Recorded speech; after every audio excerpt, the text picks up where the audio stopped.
the Bitcoin ETF. Buy the rumor, sell the news, or buy the rumor and hold on to Bitcoin for long-term wealth preservation. Or sell the news, up to you. It's up to you, of course. But there has been a lot of chatter around a Bitcoin ETF approval. We're seeing markets pick up. We have some big Bitcoin ETF updates for you today as well. Also, Bitcoin mining news with the USA taking the lead in the Bitcoin mining hash power race. My name's Lark. Every day I make videos talking about cryptocurrency investing. So if that's a topic you would like to learn some more about, maybe just stay up to date with, then you should definitely subscribe to the Lark Davis channel. Also, if you take a quick second to tap on that thumbs up button, that'd be super, super awesome. And obviously, if you do want to know when I put out a new video, you should definitely click on that notification bell. By the way, if you want a place to buy the rumor, buy Bitcoin, buy Ethereum, buy Polkadot, whatever your heart may desire, you need yourself an account over on Binance. It is the best cryptocurrency exchange out there. You can buy crypto using about 50 different fiat currencies. Use the link down below in the description to start your account, and you'll get 10% off of your fees and up to $700 in trading bonuses when trading futures over on Binance. Now let's talk about the technicals real quick. Not too much to say today. We'll keep it short, but looks like Bitcoin is potentially making a breakout here, an attempt possibly to go up to $60,000. Now we are 20 hours away from closing this daily candle, so a lot can transpire in that time. Obviously, $58,000, this line right here, as you can see, has been some sticky resistance. And look what's happened over the last 2 days. We've had big sell-offs both days as Bitcoin tried conquering this resistance, boom, sell-off. Trying to conquer resistance, boom, sell-off. Each time we get those sell-off situations happening, massive buy pressure stepping in. A lot of people are interested in buying Bitcoin because they think it's going to go up. They are expecting a Bitcoin ETF approval and for the market to potentially move pretty fast. So every time we do see these dips, and these are small dips, but they're getting bought up pretty damn quickly. Currently, Bitcoin is attempting to paint a daily candle above this area of resistance.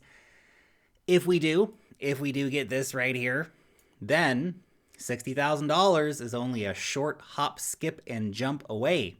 Now, once we crack over $60,000, I think that is a big, big moment for Bitcoin.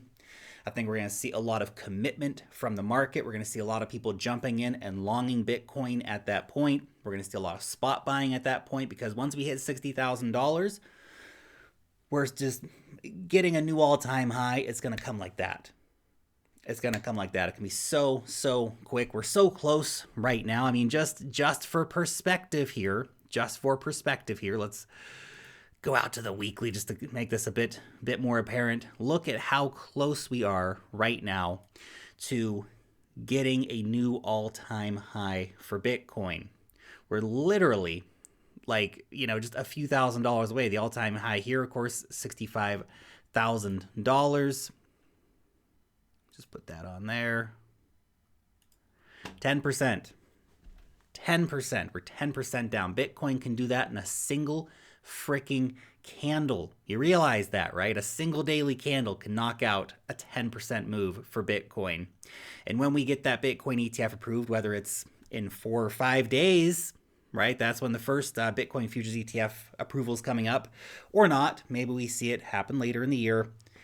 Whenever that comes, things are going to move really, really fast. So very interesting. It's no wonder we see, of course, people buying up these daily dips that we're getting. Also, you can see here on-chain activity for Bitcoin. I think it's a very important one to share with you here because what have we seen? We've seen this massive sell-off, of course, back here. The low point in July at $29,000. You guys remember buying Bitcoin back then? Those are good times. I miss those times. Very reminiscent of the March sell-off of 2020. We had this big drop in the market, and we see on-chain activity. That's active addresses, that's active entities, that's transaction counts. Look at this. We're right back level-wise. So you can follow it right across here. Level-wise, we're back to like May 2020. After a major correction, we're starting to build up again. Now, what happened in May 2020? Of course, that was around the Bitcoin halving. happened right around here sometime, and then we just started building and building and building and building and building and building, of course, until we got a price crescendo happening in April of 2021. On-chain activity peaked for the most part around January 2021. So that could be a situation we're looking at right now with steady growing on-chain activity, which will obviously end up getting to new all-time highs if we do get new all-time high prices for Bitcoin following along. So this is just showing that we're seeing the on-chain movements to back up the fundamentals that we're seeing potentially with the Bitcoin ETF, and of course the technicals that we're seeing with this potential breakout beyond $60,000. Just a quick funny one for you. We're not going to spend much time on this. Quick funny one. Inflation. Inflation's hilarious. Said nobody ever. Now look, what is funny is that here we go, Wall Street Journal, inflation likely stayed high in September. Well, newsflash, Wall Street Journal, everybody knew this. Inflation's not going anywhere except up. But remember back in the day when they said, oh, inflation, it's only transitory, it's only temporary, it's only a little bit of quantitative easing, oh, it's only a few % price increases, oh, it's only, taking the dollar off the gold standard, oh, it's only this, only that. Before you know it, you're pushing around wheelbarrows of cash to buy a loaf of bread. The power of inflation. The power of inflation. Making you broke since the 1930s. Inflation, man. These guys. Anyway, let's get into serious news. Serious news now, Lark. Serious face. Serious. Okay, so the U.S. has dominated the global Bitcoin hash rate distribution after the China crackdown. This just blows my mind. Michael Saylor, famous Bitcoin bull, shared this fantastic infographic here, which just lays out the situation for you. You can just see how quickly and how dramatically the situation has changed. This is a massive geopolitical moment for Bitcoin. Let's just go ahead and start playing this here. You can watch it play out in the background here while I'm talking, but just look at how quickly China lost all that hash rate power. So they went from being the kings of Bitcoin mining. The US, of course, starting to come up in 2020 with all those big mines announced in Texas. And then as 2021 starts to go along, look at this, boom, done, over. Where'd China go? To almost zero.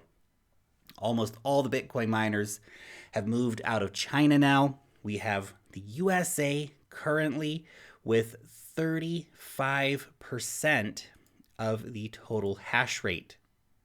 That's incredible. That is absolutely freaking incredible.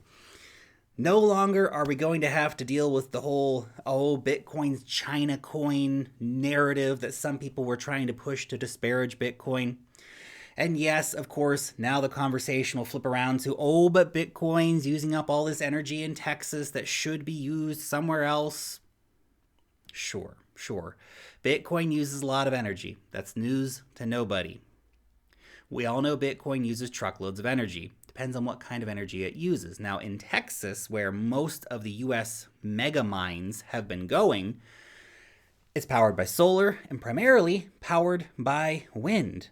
It's pretty interesting, actually, that a lot of the U.S. hash rate is renewables. It's renewables. So that's really good to see. Kazakhstan has now become the second biggest Bitcoin mining country, and they are non-renewable. It's almost completely powered by hydrocarbons. There you go, such a things. Russia, a lot of this is powered by hydroelectric dams out in Siberia and central parts of Russia.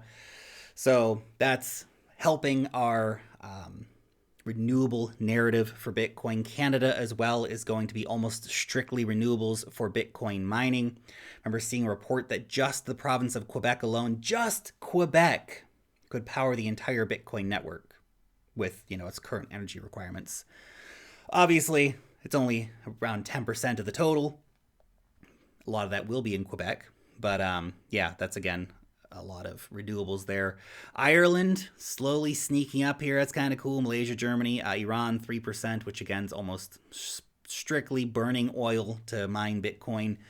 But the USA coming out on top, that's going to make a lot of people very happy because we were already starting to see these kind of BS narratives earlier this year, late last year, oh, Bitcoin's blood coin, right? It's because it's made in China and something, bad things happen in China, therefore Bitcoin from China is inherently bad. Well, the USA is now the biggest hash power provider for Bitcoin. Major geopolitical move there. And it's one that I like. It's actually much better distribution of hash power. Now, what I don't want to see the USA go on and have 75% of the hash power, because it just defeats the whole purpose of trying to geographically disperse Bitcoin mining. But right now we're not doing too bad. So hopefully that continues as is. Texas governor also vowing to make Texas the #1 state for Bitcoin. Yes, they want it. Nice to see jurisdictions that actually want to get on the Bitcoin train, that want that business. This was the dumbest thing. Well, China's done a lot of dumb stuff. Let's put it in their top 10 list, maybe top 20 list of dumb things that they've done. I mean, I don't think we can compare banning Bitcoin mining to, some of the stuff that happened in China, but we'll put it in the top 20 anyway. Top 20 bad things that China did, banning Bitcoin. We'll put that on the list. Okay, now let's talk about the Bitcoin ETF. 72% Bitcoin futures surge could signal imminent approval of the first US Bitcoin ETF. We see the institutional crowd getting very, very bullish on Bitcoin. They're piling in to CME Bitcoin futures. Now you have to understand, this is institutional money. Your average Joe is buying Bitcoin on Coinbase. They're not buying Bitcoin futures on the CME. That's institutions who are doing that. Hedge funds, private funds, whoever else, all these big financial institutional players, these guys are all flipping bullish on Bitcoin. They're expecting a Bitcoin ETF to get approved in the not so distant future.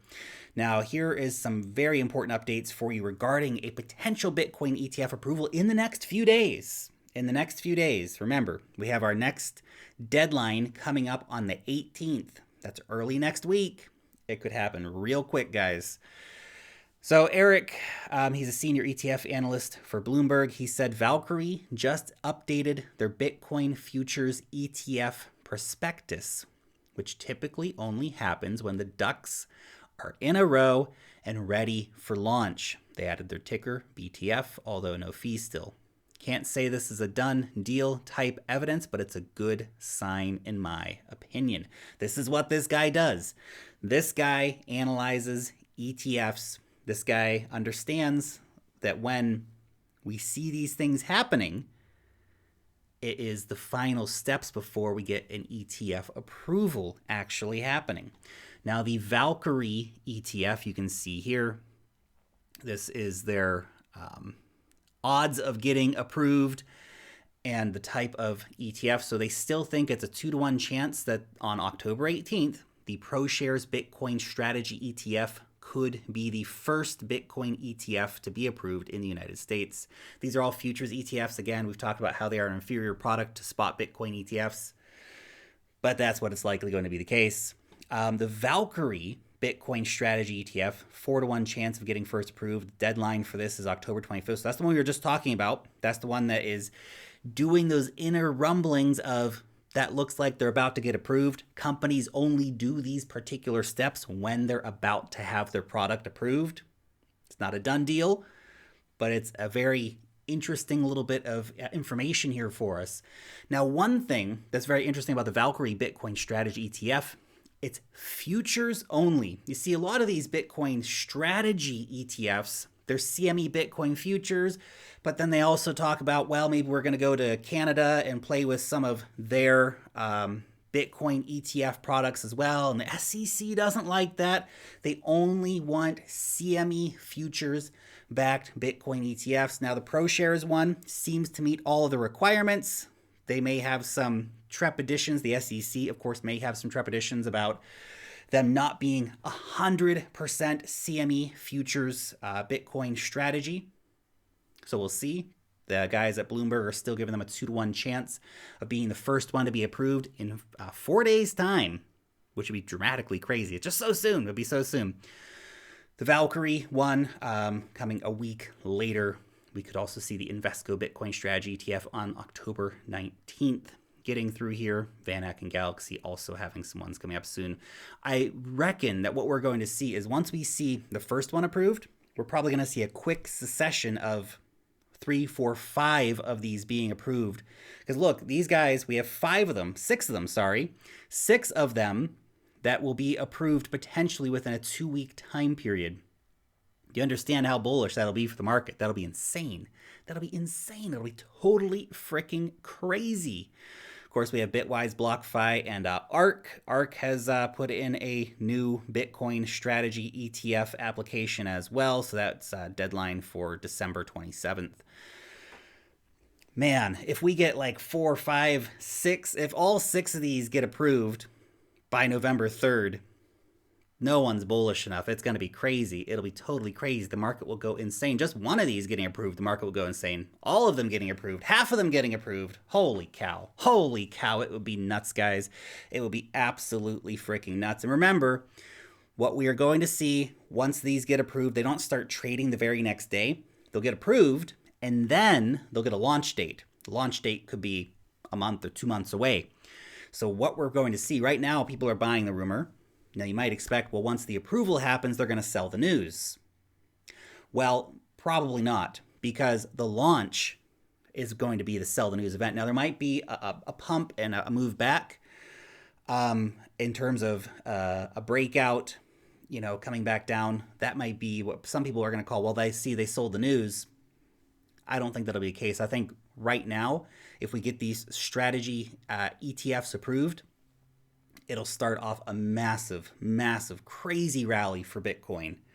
We'll see it go up 100K. We get 100K again in a very, very short amount of time. It's really not that far away. Once you start having all this excitement building, all this money coming into the Bitcoin market, things can move real hard, real fast.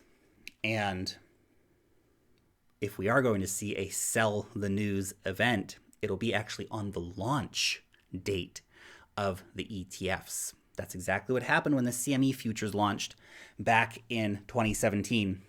We saw a massive rally spark just after the approval of that product. December 18th marked the all-time high price for Bitcoin of the previous rally at $20,000, and it also was the high watermark the day afterwards. Basically, the bear market started. Well, altcoins rallied for the 2 weeks, but for Bitcoin, that was it. It started going downhill. We could see a similar thing with the launch date for these Bitcoin futures ETFs. Now, this is really one final important point here.